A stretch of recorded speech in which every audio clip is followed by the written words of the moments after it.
Have you ever asked yourself, how come you are the way you are? What makes you, you? And what makes me, me? Have you ever wondered, how come our opinion differs? How come your opinion differs from mine, and how mine differs from his? Have you ever wondered, how come our opinion differs? Our views, goals, dreams, values. And for the longest time, I kept asking myself those questions. Why? How? Who? I feared not knowing, not getting an answer. But then, I realized that if I look around me, if I really look around me, I will know. And it's simple, it's expected, it's out there, it's our culture.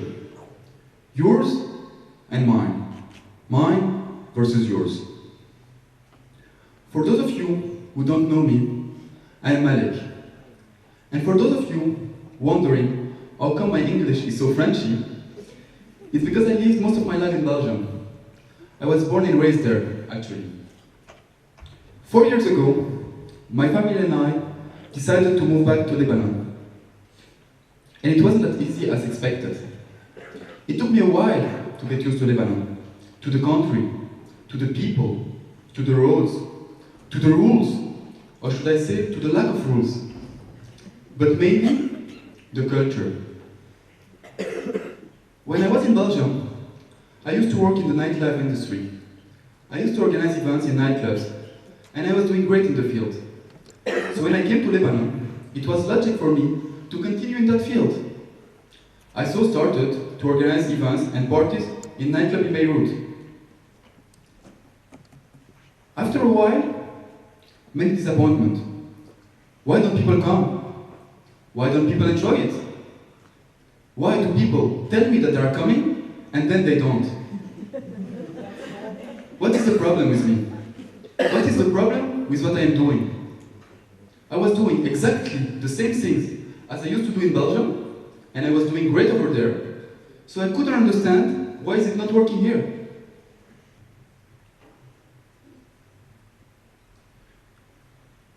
I so decided to adapt to the country, to partner with someone that knows better. And I did that. I partnered with a manager of a nightclub here in Beirut. This partnership was a bad experience, and I stopped the nightlife industry because of it. But I learned something. I learned to never ever partnership again with someone I don't know very well.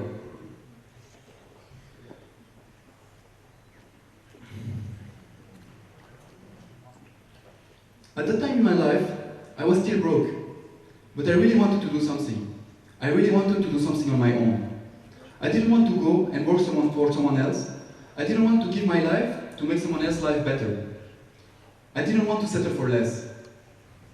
I so remembered a saying I used to hear when I was younger. Give a man a fish, he will eat one day. Teach him to fish, he will eat his whole life. I so had to learn to fish.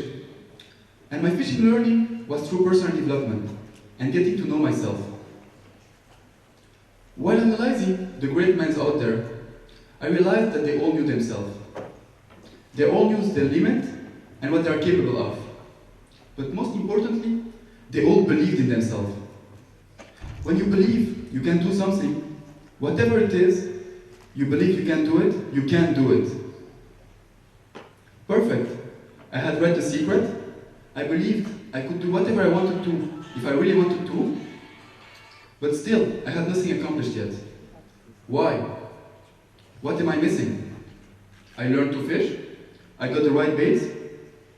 What am I missing? And then I realized that you can have the best baits ever. If you don't use them, it's exactly the same as if you don't have them. I so had to start to use my baits.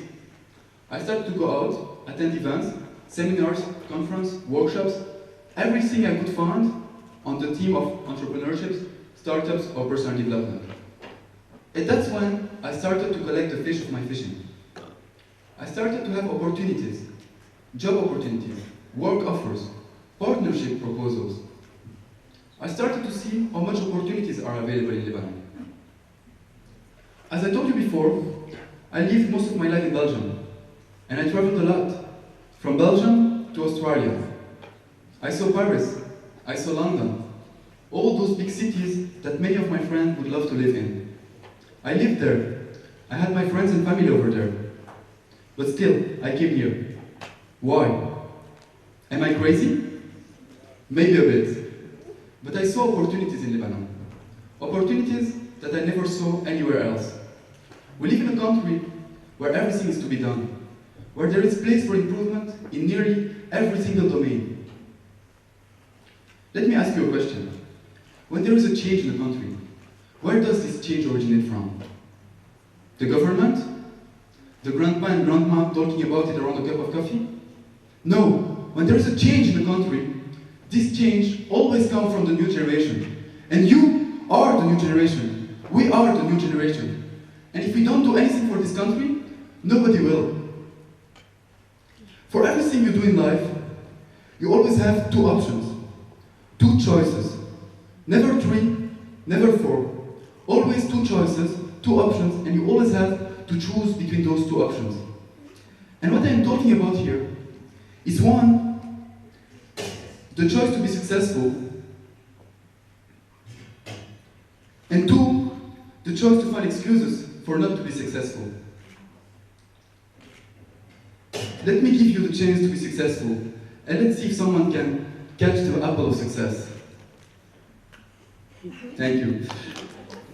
Also, while talking about excuses, we are talking about excuses.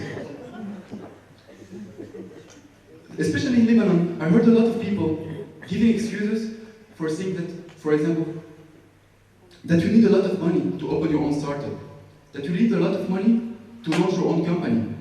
But that's a lie that has been repeated so much that people start to believe it and take it as a rule. You don't need a lot of money to open your own startup.